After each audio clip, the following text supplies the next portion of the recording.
السلام علیکم ورحمۃ اللہ وبرکاتہ۔ الحمد للہ حمدا کثیرا طیبا مبارکا فیہ، اللہم صلی وسلم علی نبینا محمد وعلی آلہ وصحبہ وسلم۔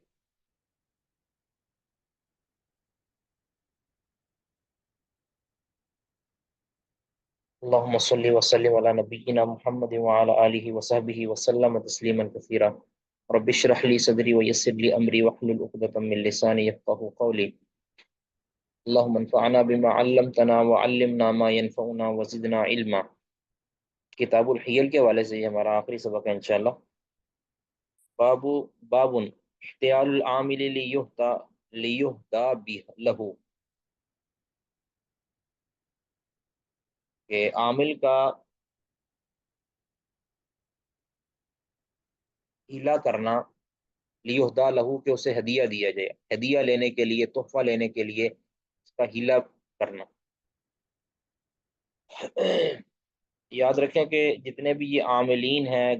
جو سفیر حضرات ہیں یا کسی منصب پر ہیں، کسی ایسے منصب پر ہیں کہ جس منصب سے متعلقہ لوگ، جس منصب کے اندر ان کا عوام الناس کے ساتھ لین دین کا معاملہ ہوتا ہے، خاص طور پہ جو وصولیاں کرنے والے ہیں، وہ کسی سے بھی تحفہ نہیں لے سکتے، ٹھیک ہے؟ وہ کسی سے بھی، ایسے شخص سے کہ جس شخص نے آپ کے عہدے کا اعتبار کرتے ہوئے آپ کو تحفہ دیا ہے، تو وہ تحفہ نہیں لیا جا سکتا، وہ رشوت کے قریب قریب ہوتا ہے۔ بسا اوقات تو واضح طور پر رشوت ہوتی ہے، وہ حرام ہے، اور بسا اوقات وہ رشوت کے قریب ہوتا ہے۔ ایک منٹ ٹھہریے گا جی۔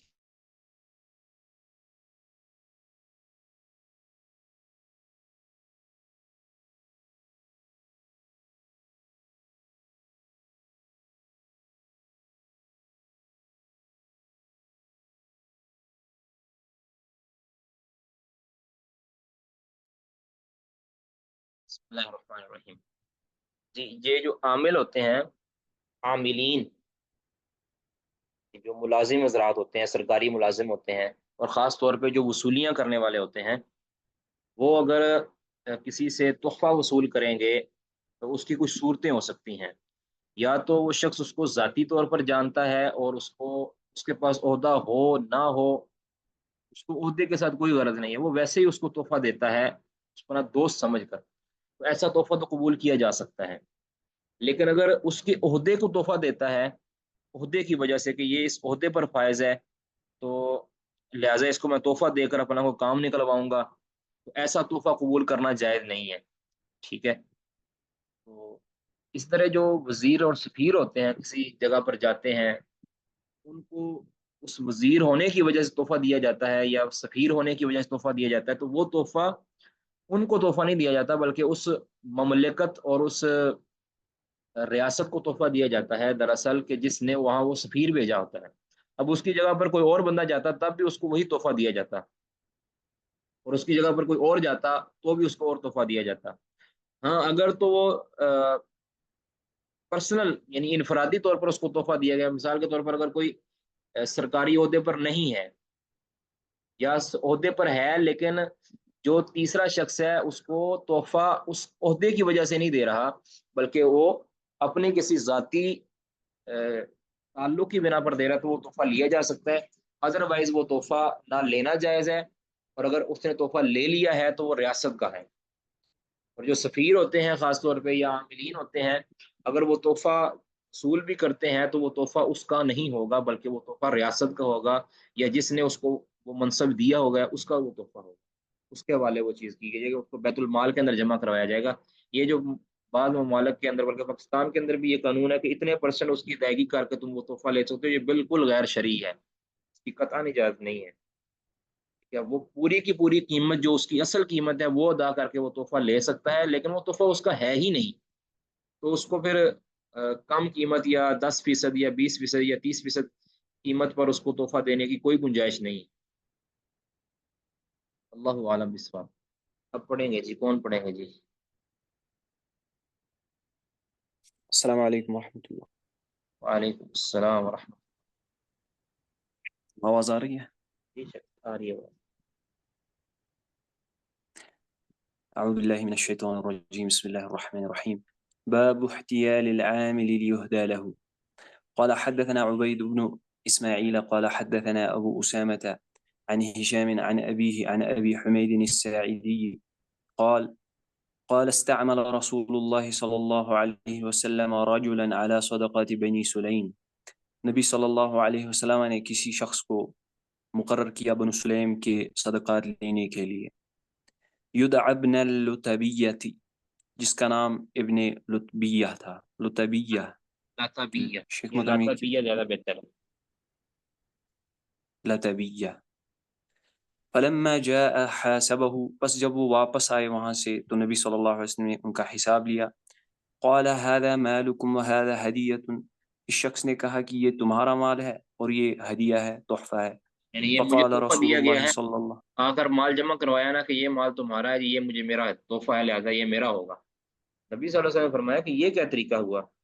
کہ تمہیں بھیجا ہم نے ہے، یہ منصب ہمارا، ہم نے تمہیں دیا ہے، تمہیں تو تحفہ نہیں دیا گیا، تمہارے منصب کو دیا گیا۔ اب اس کے پیچھے کیا مقاصد تھے تحفہ دینے کے، یہ الگ ہے کہ وہاں چونکہ صدقات وصول کرنے کے لیے تو یہ اپنی رعایت وغیرہ کروانے کے لیے یا اپنا تعلق بنانے کے لیے وہ لوگ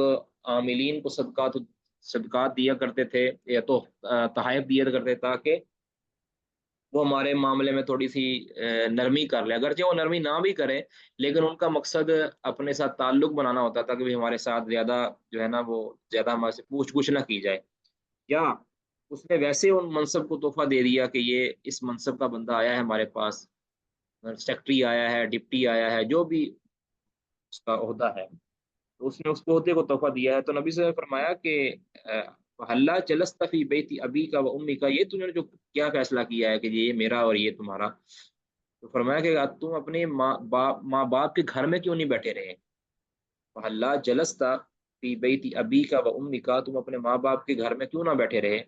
حتیٰ تاتیہ کا ہدیۃ کا، حتیٰ کہ تمہارے پاس خود تمہارا تحفہ آ جاتا، ٹھیک ہے۔ ان کنت صادقا، اگر تم اپنی اسی تقسیم کے اندر سچا ہے، واقع تو سینسیبل کو تمہاری تقسیم ہے، تو پھر ایسا کیوں نہ ہوا کہ تم اپنے گھر میں جب تک بیٹھا رہا ہو اور تیرے گھر میں خود وہ تحفہ آئے، کسی نے تمہیں تحفہ بھیجا، ایسا تو نہیں ہوا۔ اس سے یہ ثابت ہوا کہ کم از کم کہ اگر کوئی شخص کسی کے منصب کی وجہ سے اس کو تحفہ نہیں نہ دیتا تو وہ تحفہ قبول کیا جا سکتا ہے، اگر اس کے منصب کی کو تحفہ دیا جاتا ہے تو اس کو تحفے کو قبول کرنا جائز نہیں ہے، بالخصوص ان کی طرف سے کہ جو اس منصب کے ساتھ کوئی لین دین کا معاملہ کرنے والے ہیں۔ جی پڑھیے جی۔ ثم خطبنا پھر نبی صلی اللہ علیہ وسلم نے خطبہ ارشاد فرمایا اذا اللہ و اثنا علیہ پھر اللہ کی تعریف بیان کی اور پھر اللہ کی حمد و تعریف بیان کی ثم قال پھر فرمایا اما بعد فإني استعمر الرجل منكم على العمل مما ولاني اللہ بس بے شک میں کسی شخص مقرر کرتا ہوں کسی کام پر ان میں یعنی ان کاموں میں جن کا واقعی اللہ نے مجھے وہ آتا ہے اور کہتا جو ہے هذا اختیارات جو مالكم اختیارات یا جو وهدية منصب جو اللہ تعالیٰ نے مجھے سپرد کیا ہے، یہ معاملات حکومت کے معاملات، ان میں سے ہم کسی چیز کے اوپر، کسی منصب کے اوپر کسی کو عامل بناتے ہیں تو فیاتی وہ جاتا ہے، جی آتا ہے اور کہتا ہے۔ جی جی هذا مالكم وهذا هدية أهديت لي یعنی وہ یہ کہتا ہے کہ یہ تمہارا مال ہے اور یہ میرا مال ہے جسے تحفہ کیا گیا مجھے افلا جلس في بيت أبيه وأمه پھر کیا وہ اپنے ماں باپ کے گھر میں کیوں نہ بیٹھا رہا حتى تأتيه هديته یہاں تک کہ اس کا ہدیہ خود ہی اس کے پاس آتا والله لا يأخذ أحد منكم شيئا اللہ کی قسم کوئی بھی تم میں سے کوئی چیز نہیں لیتا بغیر حقہ یعنی اس کے حق کے علاوہ الا لقي جو اس کا اللہ حق ہے۔ يحمله اب يوم نبی صلی اللہ علیہ القيامة وسلم یہ تنبیہ فرما رہے ہیں کہ تم ایک بہانے سے ہیلوں کے ساتھ نہ حق مال نہ لو، یعنی تحفہ بنا کے تم اپنا حق مال لے رہے ہو، یہ بہانے اور ہیلے نہ اختیار کرو کہ مجھے یہ تحفہ دیا گیا، اب یہ نہ حق مال تھا، کسی کا مال تھا، اب اس کو بٹورنے کے لیے تم اس کو تحفے کا نام دے رہے ہو، ان بہانوں کے ساتھ نہ کرو۔ اگر کوئی بھی بغیر حق کے کسی کا مال کھائے گا یا کسی مسلمانوں کا جو اجتماعی مال ہے اس میں سے اپنے آپ کو خاص کرے گا کسی بھی حوالے سے، الا لقی اللہ، مگر اگر وہ کرے گا تو وہ اللہ سے اس حال میں ملاقات کرے گا کہ یحملہ یوم القیامہ، کہ وہ اس مال کو، اس چیز کو اپنے اوپر اٹھائے ہوئے ہوگا۔ جی فلا اعرفن احد منکم، بس بے شک ضرور میں جانتا ہوں تم میں سے ایک شخص کو، لقی اللہ، وہ جو اللہ سے یعنی ملاقات کیا، یحمل بعیرا له رغاء، کرے گا، یعنی ملاقات وہ کرے ایک گا، اونٹ۔ تم میں سے ہر ایک کو جی میں جانتا ہوں جو ملاقات کرے گا، تم میں سے مراد بھی جو بھی امت محمدیہ میں سے جو بھی، یہ صحابہ مراد نہیں ہے۔ جی یعنی وہ کسی اونٹ کو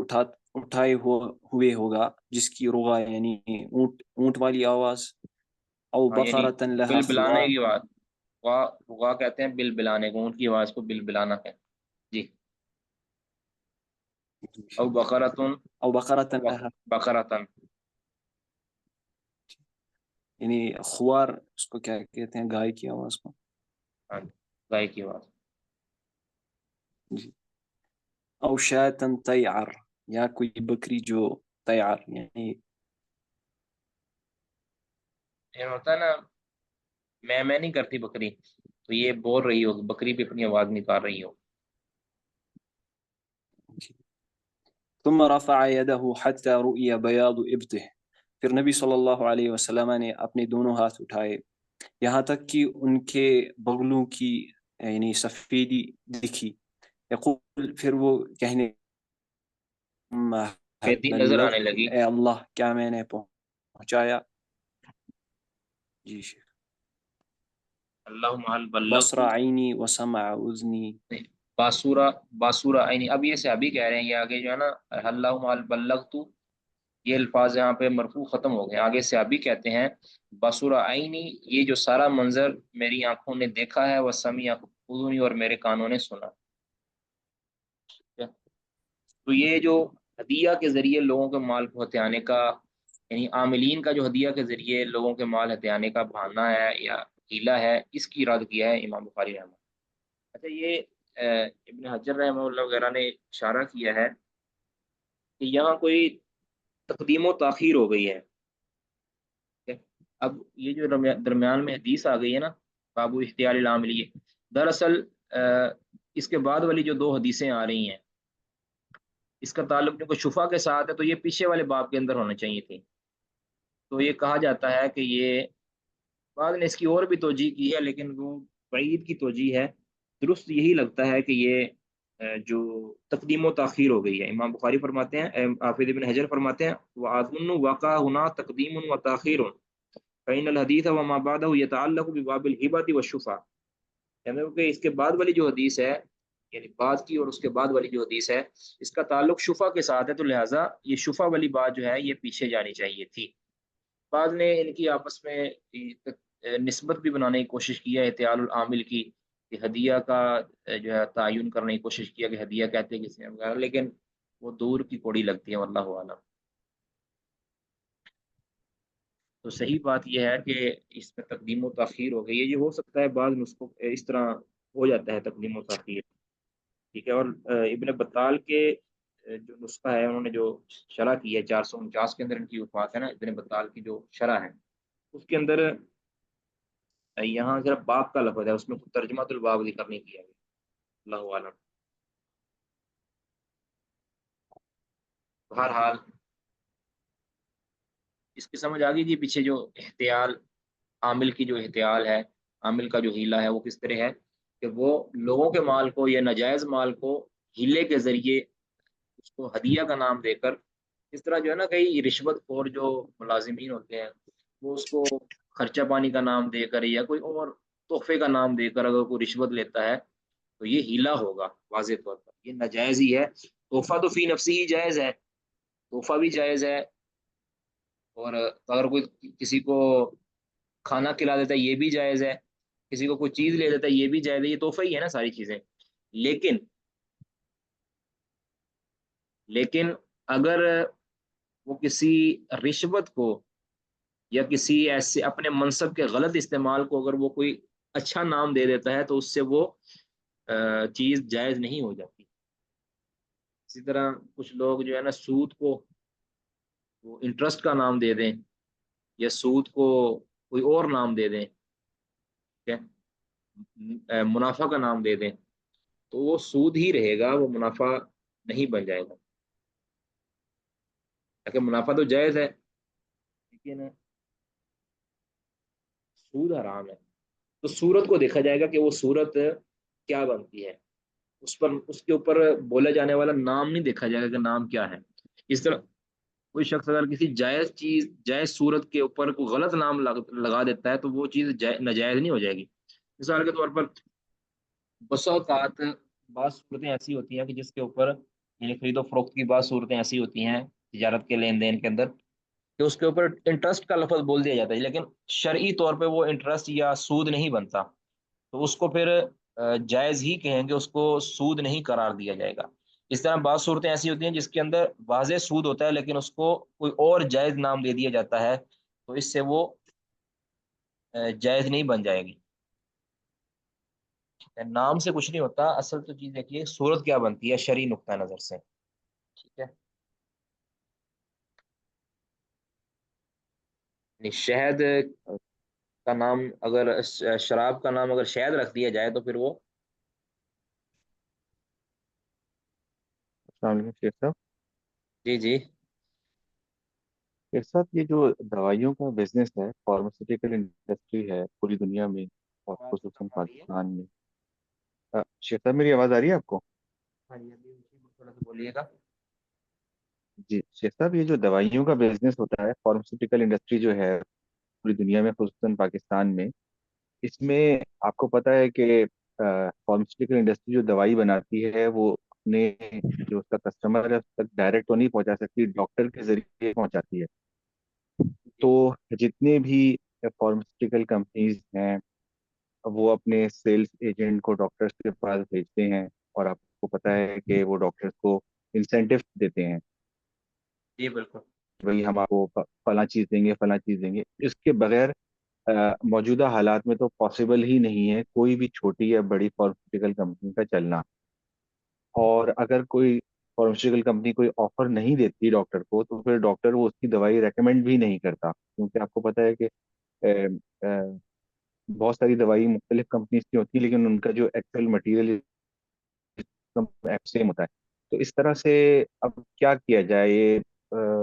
تو اگر کوئی یہ فارماسیوٹیکل انڈسٹری میں آنا چاہتا ہے تو اس کے پاس تو کوئی آپشن ہی نہیں سوائے اس کے کہ وہ بہت کچھ لوگ ہمارے کولیگز ہیں وہ کہتے ہیں یار ہم جو ہے وہ ڈاکٹرز کو عمرے کا ٹکٹ آفر کرتے ہیں،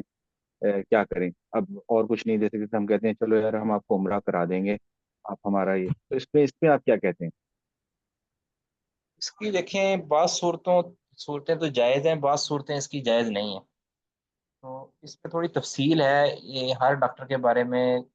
یعنی ایک جیسا حکم نہیں لگایا جا سکتا۔ مین چیز یہ ہے کہ وہ کس چیز کو ریکمینڈ کر رہا ہے، سب سے پہلی بات ہے کہ جو پروڈکٹ ہے وہ بالکل صحیح پروڈکٹ ہے، اور وہ پروڈکٹ یعنی یہ ایسے ہی ہے نا جیسے کوئی کسی کمرشل کے اندر کو کام کرتا ہے، مثال کے طور پر وہ کہے گا کہ یہ میں کمرشل آپ کے لیے بناتا ہوں تو مجھے اس کے اوپر اتنے پیسے چاہیے، اگر وہ لے لیتا ہے پیسے تو کوئی حرج والی بات نہیں ہے، اس کو کمرشلائز کرنے کے لیے، اس کو یعنی پھیلانے کے لیے، اس کو مشہور کرنے کے لیے اگر وہ کرتا ہے تو کوئی اس میں حرج نہیں ہے۔ لیکن اگر وہ کسی ناجائز چیز کو پروموٹ کرتا ہے یا اس کو پھیلاتا ہے تو پھر اس صورت کے اندر ناجائز ہوگا، لیکن اس کے اندر رشوت والا عنصر مجھے نظر نہیں آتا، واللہ اعلم، یعنی رشوت والا عنصر اس میں عام طور پہ مجھے نظر نہیں آتا۔ یہ تو ہے کہ وہ اپنا کہہ لیں کہ ایک سہولت آپ سے لے رہا ہے، ایک تحفہ لے رہا ہے، اور اس تحفے کے بدلے آپ کو وہ کچھ چیز دے رہا ہے، ٹھیک ہے۔ اس کے اندر وہ اپنے منصب کا غلط اگر استعمال کرے گا، مثلا غلط استعمال کا مطلب میں یہ چاہ رہا ہوں کہ اگر وہ فرض کیا ایک ناجائز گولی ہے، مثال کے طور پر ناجائز میڈیسن ہے، اور وہ پتہ ہے کہ یہ صحت کے لیے مضر ہے، اور اس کے اندر لو کوالٹی یوز کی گئی، اس کو سارا کچھ پتہ ہے، اس کے باوجود اگر وہ رشوت لے کر وہ دوسرے تیسرے کام کرتا ہے، اس کو ریکمینڈ کرتا ہے یا خود لکھ کر دیتا ہے، تو پھر اس صورت میں تو وہ جائز نہیں ہوگی۔ لیکن اگر وہ سمجھتا ہے کہ یہ چیز اس میں یعنی غیر دوائیاں اچھی تو نہیں ہوتی نا، لیکن کم از کم ضرر رساں، زیادہ ضرر رساں نہیں ہے، پھر صورت میں اگر کوئی بدلے کے اندر وہ کچھ لے لیتا ہے نا، تو یا اس کو دے دیا جاتا ہے، اللہ والا کوئی اس میں کوئی بہت بڑی خرابی تو نہیں لگتی، لیکن یہ ہے کہ اگر یہ اس کو بالکل کاروبار بنایا جائے تو پھر اس کے اندر کئی ایک باتیں ضرور ہیں، اس کو اس وجہ سے ہم ناجائز نہیں کہیں گے، صرف اس وجہ سے کہ یہ اس نے پیسے جو لیے ہیں یا اس کو جو آفر دی گئی ہے یہ اس نے ایکسیپٹ کی ہے، اس وجہ سے تو اس کو ناجائز نہیں کہا جائے گا، لیکن اس کے اندر دوسری کئی ایک باتیں ہیں، بعض ڈاکٹروں نے اس والے سے بتایا بھی تھا، کچھ اچھے لوگ بھی ہوتے ہیں کہ جو اس چیز کو لیتے ہی نہیں ہیں، کچھ ایسے ہیں جو لیتے ہیں لیکن اس کو جائز حد تک لیتے ہیں، بہرحال اس میں کچھ تفصیل ہے، اس میں کوئی یعنی ایک متعین بات نہیں کی جا سکتی کسی کے بارے میں۔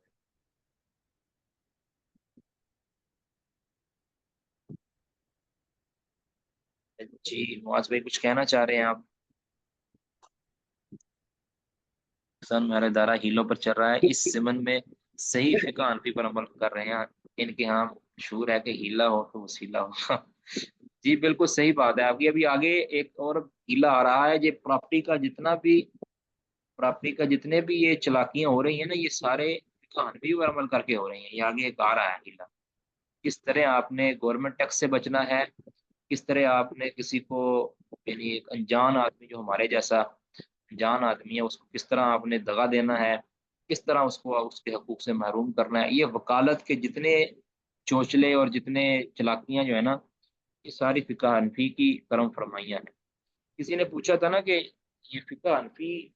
اتنی رائج کیوں ہوئی ہے، یعنی اس کو قبول عام کیوں ملا ہے، ایک عالم نے کہا کہ اس کی وجہ یہ ہے کہ اس میں سہولیات بڑی دی گئی ہیں،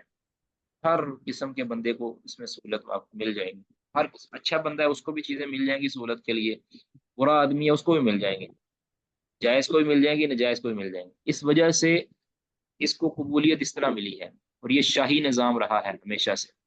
شاہوں کو اس کے اندر بڑی چھوٹ اور اس کے اندر بڑی کہہ لیں کہ بڑا اس کے اندر جو ہے نا ایک حقوق دیے گئے ہیں، اس وجہ سے بھی یہ کام بھی جو ہے نا یہ پھیلی ہے۔ شیخ محترم یہ ہیلے کا لفظ ہی جو ہے نا یہ تو بہت زیادہ مستعمل ہے، کسی ادارے میں جائیں مثلا وابڈا میں چلے جائیں نا کہ ہمارا میٹر جو ہے وہ اتر گیا دوبارہ لگا دیں، تو وہ کہیں گے اتنے پیسے دیں، آگے سے کہیں کہ یہ تو رشوت ہے تو وہ آگے سے یہی لفظ کہیں گے کہ پھر کوئی ایلا کریں، کوئی ایلا یعنی کوئی رستہ نکالیں، ہاں جی رشوت بھی لینی ہے تب بھی ایلا، ہر چیز پہ جو ہے نا یہ لفظ بس جی استعمال جی کر رہے بالکل، وہ لفظ چینج کر دو یا اس میں صورت بدل دو، ہیں جی یہ بڑے عجیب و غریب طریقے ہیں، بڑے عجیب و غریب طریقے ہیں، ہر محکمے کے اندر اگر گھس کے دیکھا جائے نا تو انہوں نے بڑے بڑے جو ہے وہ اسباب پیدا کیے ہوئے ہیں اپنے رزق کے، بڑے اسباب پیدا کیے ہوئے ہیں، ایک طرف سے راستہ بند ہوگا تو دوسری طرف سے راستہ کھولیں گے، دوسری طرف سے بند ہوگا تیسری، یعنی انہوں نے ایک کہہ لیں کہ پورا ایک گینگ بیٹھا ہے اس کے اندر کہ مختلف اندازوں سے وہ لوٹ رہے ہیں، مختلف اندازوں سے، ٹھیک ہے، اب ہر حال اللہ رحم فرمائے، المعصوم من عصمہ اللہ۔ جی آگے جی کون پڑھیں گے جی آگے، بسم اللہ، آگے ایک بڑا خطرناک ہیلا آ رہا، امام بخاری یہاں پہ جو ہے نا اپنا کہہ لیں کہ صبر ان کا جو ہے صبر کا پیمانہ لبریز ہو گیا، انہوں نے پھر جو ہے نا یعنی کہہ لیں کہ بڑا انہوں نے پہلے بچا بچا کے ان کو رکھا، لیکن اس کے بعد پھر اب جو ہے نا ان پر صحیح کڑی تنقید کی ہے۔ جی پڑھیں جی۔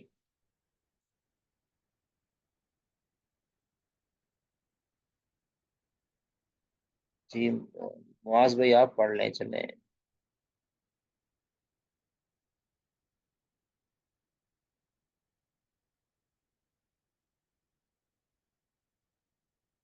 جی معاذ بھائی نہیں پڑھیں گے؟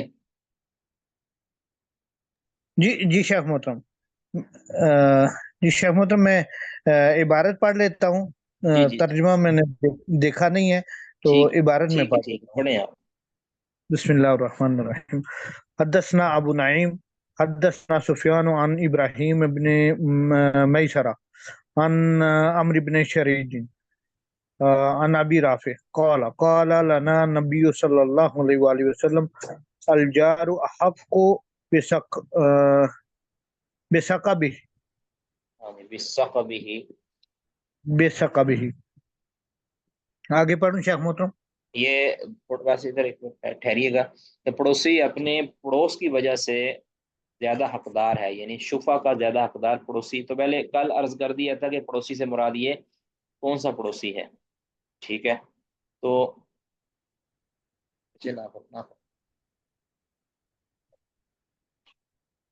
پڑوسی کون سا مراد ہے. اور یہ بھی میں نے ابھی عرض کیا کہ اس جو آگے والی ایک اور بھی حدیث ہے یہی پڑوسیوں کے حوالے سے آ رہی ہے، کا ذکر پیچھے شفا والے باب کے اندر گزر چکا ہے، تو یہ تقدیم و تاخیر ہو گئی ہے. اب یہاں ایک ہیلا جو میرا خیال تیسرا کہ چوتھا ہیلا جو اس ہبا اور اس شفا کے حوالے سے چوتھا ہیلا انہوں نے کیا ہے نا، اس کا ذکر ہو رہا ہے. وقال بعض الناس کیا کہتے ہیں، یعنی امام ابو حنیفہ کیا کہتے ہیں. ایک منٹ، یہ لائٹ چلے گئی ہے، ابھی میرا خیال بند ہو جائے گا.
السلام علیکم ورحمۃ اللہ. آواز آ رہی ہے جی؟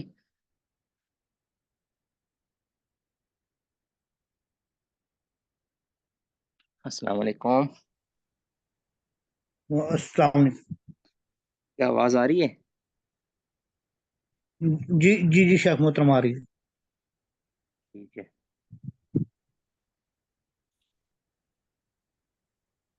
جی ہماری بات ہو رہی تھی کہ وقال بعض الناس، بعض جی الناس شیخ کیا کہتے محترم ہیں. آگے پڑھ. جی میں اصل میں پڑھ دیتا ہوں آگے نا، اگر مسئلہ اس طرح کا ہے. وقال بعض الناس یعنی امام ابو حنیفہ فرماتے ہیں ان اشترا دارن، اگر کوئی شخص ایک گھر خریدے بیشرین الف درہم، 20,000 درہم کے اندر، یعنی سودا کر لے 20,000 درہم کے اندر، اس کی یعنی اتنی مالیت نہیں ہے. اب یہ ہیلا کرنا چاہتے ہیں نا، کہتے ہیں گھر خریدنا ہے، اس کی قیمت الگ اتنی نہیں ہے، لیکن ہیلے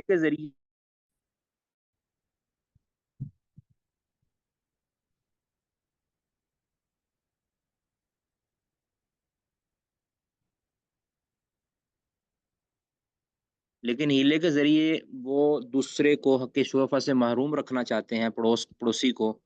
کہتے اس کے لیے ہیلا یہ ہے کہ ایک گھر جس کی مالیت کم ہے لیکن آپ زیادہ مالیت کے اوپر سودا کر لیں. انش طرح دارن، اگر وہ گھر خریدے 20,000 درہم، 20,000 درہم کا،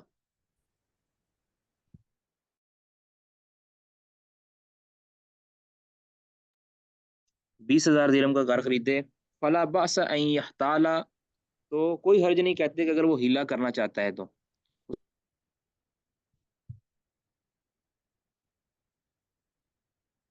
فلا باس ان یحتالا، تو اگر وہ ہیلا کرنا چاہتا ہے تو کوئی حرج نہیں، ہیلا کر لے،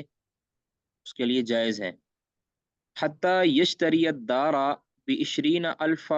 درہم، حتیٰ کہ وہ گھر کا سودا کر لیتا ہے، گھر کو خرید لیتا ہے 20,000 درہم میں، یعنی کے ساتھ کہہ لیتا ہے نا بھی اگر میں تمہارے ساتھ سودا کر رہا ہوں 20,000 درہم کا۔ اب یہاں جو ہے نا گیم کیا لگاتے ہیں، وہ ینقدہ، اور وہ اس کو نقد دیتا ہے پیسے۔ نقد کتنے دیتا ہے فروخت کرنے والے کو؟ 9,000 درہم، 9,000 درہم، 9,900 درہم، اور 900، 9,900 اور ساتھ 99 اور 9,999، 20,000 کا سودا کیا ہے 20,000 درہم کا، اب 9,999۔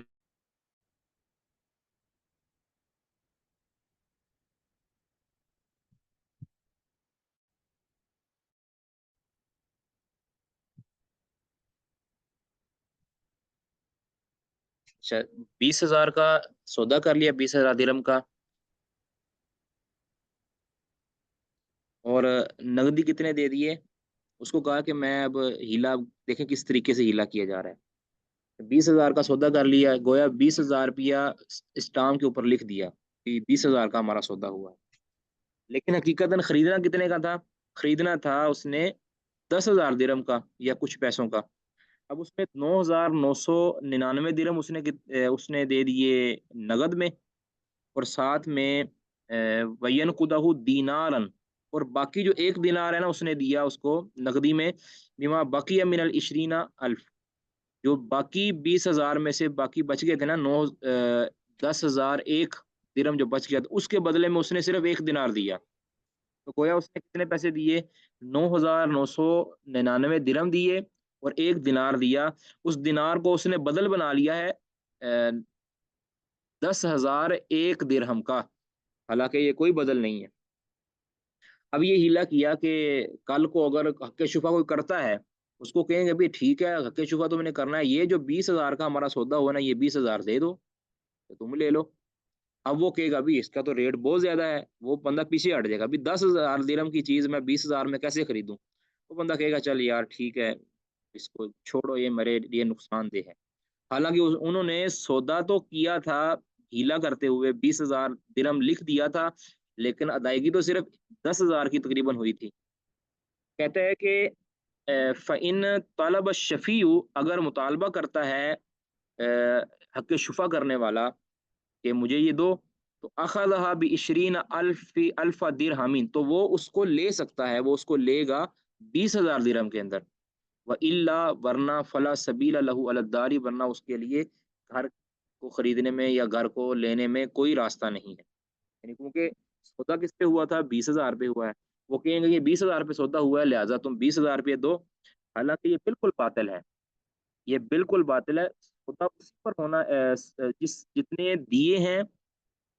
اسی قیمت کے اوپر شفیع نے لینے ہیں،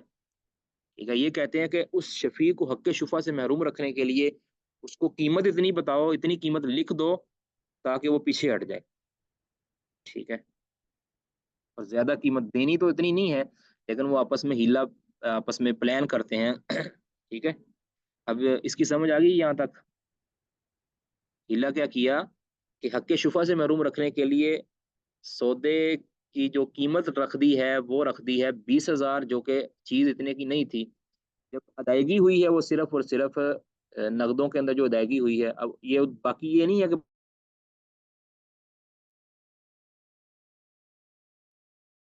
جی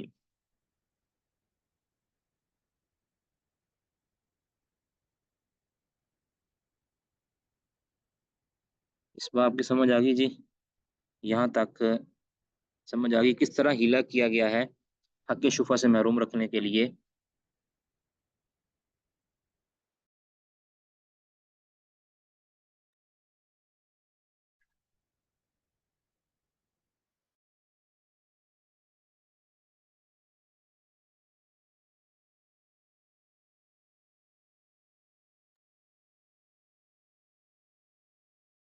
جی یہ ہو گیا حق شفا کے بارے میں ہیلا۔ اب ایک تناقض اور امام بخاری رحمہ اللہ ان کا بیان کر رہے ہیں کہ فَإِنِ اسْتُحِقَّتِ الدَّارُ، اب کہتے ہیں اگر فرض کیا کہ گھر فروخت ہو گیا ہے، فروخت کسی کو کر دیا ہے یہ 20,000 کا، ٹھیک ہے، قیمت طے کیا کی ہے، 20,000 کی قیمت طے کی ہے، اور ادائیگی کتنی ہوئی ہے، تقریباً 10,000۔ کہتے ہیں فَإِنِ اسْتُحِقَّتِ الدَّارُ، اگر گھر کا کوئی حقدار پیدا ہو جاتا ہے، تو یہ نہیں یہ تو اس نے جو فروخت کیا یہ تو گھر اس کا ہے ہی نہیں، یہ تو میرا گھر ہے۔ اگر وہ کہتے ہیں بھی حقدار پیدا ہو جاتا ہے گھر کا، کسی فراڈی نے اس کو اپنا سمجھ کے بھیج دیا تھا،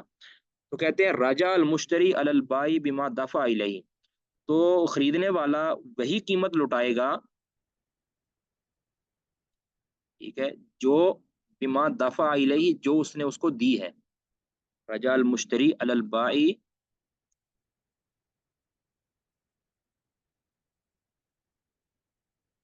تو کون سی قیمت لوٹائے گا، وہی قیمت لوٹائے گا کہ جو اس نے اس کو دی تھی۔ وَهُوَ تِسْعَةُ آلَافِ دِرْہَمٍ وَتِسْعُمِائَةٍ، وہ کتنی ہے، 9,000 درہم اور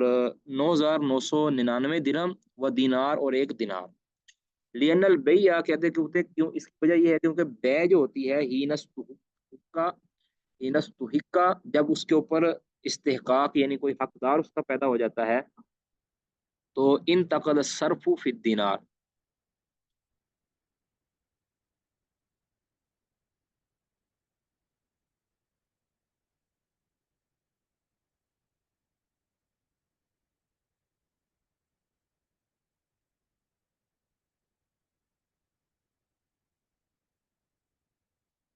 راجع المشتری علی البائی بما دفع الیہ، تو مشتری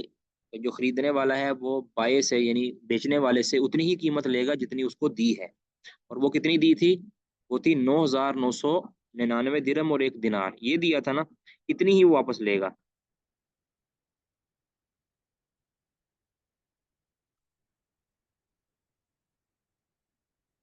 کہتے ہیں لِأَنَّ الْبَيْعَ، کیونکہ جو بے ہوتی ہے نا، حین استحقہ، کہ جب کسی چیز کے اندر حقدار نکل آتا ہے، تو وہ بے انتقل الصرف فی الدیناری، دینار کے اندر جو بے صرف ہوئی ہے نا، جو بے صرف ہوئی ہے وہ کہہ لے کہ وہ ختم ہو جاتی ہے، کہ اس نے جو بدل لیا ہے نا اس کا 900 1,000 10,000 1 درہم کے بدل کے اندر جو اس نے 1 دینار دیا ہے نا، یہ بے صرف اس کو کہتے ہیں، نقدی کی بے، اس کو کہہ لیں کرنسی کی جو بے ہوتی ہے، تو یہ کہتے ہیں پھر یہ کہہ لیں کہ وہ ہو جاتی ہے، یہ نافذ نہیں ہوتی، جب پھر اس کے اندر مستحق نکل آئے اور اس کو لٹانا پڑ جائے، تو پھر جو نقدی والی بے ہوتی ہے، سوری، جو کرنسی کے بدلے میں کرنسی کی بے ہوتی ہے وہ باطل قرار پاتی ہے، تو لہذا کہتے ہیں کہ اتنے ہی دینے پڑیں گے جتنے اس نے نقد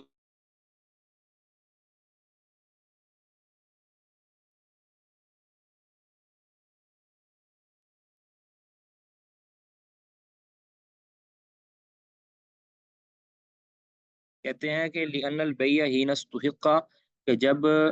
کسی چیز کا حقدار نکل آتا ہے تو وہ بے انتقل الصرف فی الدیناری، دینار کے اندر جو بے صرف ہوئی ہے نا، کرنسی کی بدلے میں کرنسی کی جو بے ہوئی ہے وہ ختم ہو جائے گی، کیونکہ دو بے کی گئی تھی نا شفا سے محروم رکھنے کے لیے، دو بے کس طرح کی گئی تھی، ایک بے تو کی تھی کہ 20,000 دینار رکھ، 20,000 درہم اس کی قیمت رکھ لی، اس کے اندر پھر 9,999 تو دے دیے نقد میں، اور باقی کے بدلے کے اندر یعنی باقی کی جو کرنسی تھی اس کے بدلے کے اندر 1 درہم کو مقرر کیا گیا، ٹھیک ہے، تو کہتے ہیں یہ جو بدلے کے اندر جو مقرر کیا گیا ہے نا، تو یہ جو بدل کے اندر مقرر کیا گیا اس کو بے صرف کہیں گے، تو یہ کہتے ہیں پھر باطل ہو جائے گی، ختم ہو جائے گی، اس اعتبار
جی،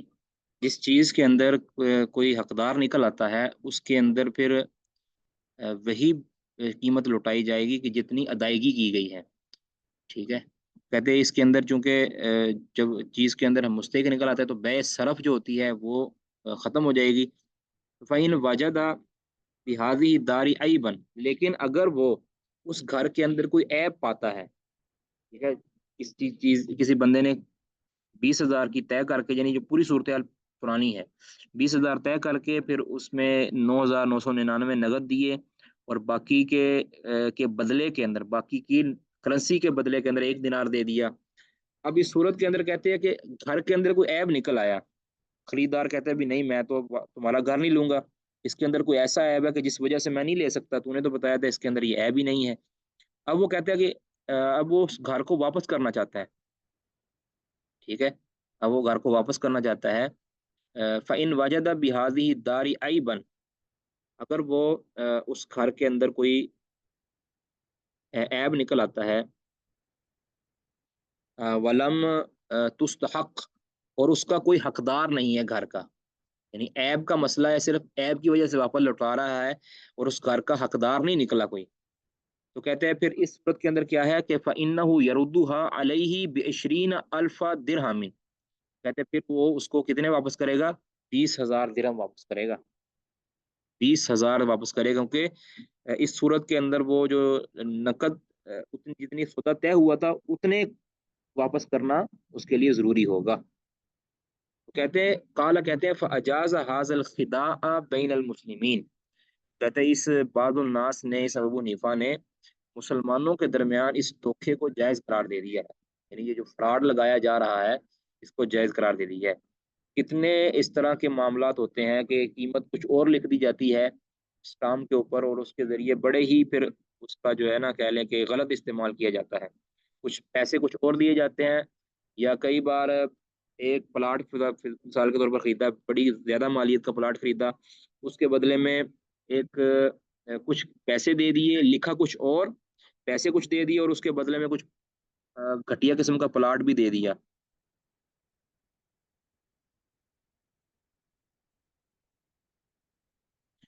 تو امام بخاری رحمہ اللہ پھر کہتے ہیں کہ فاجاز هذا الخداع بین المسلمین، اس شخص نے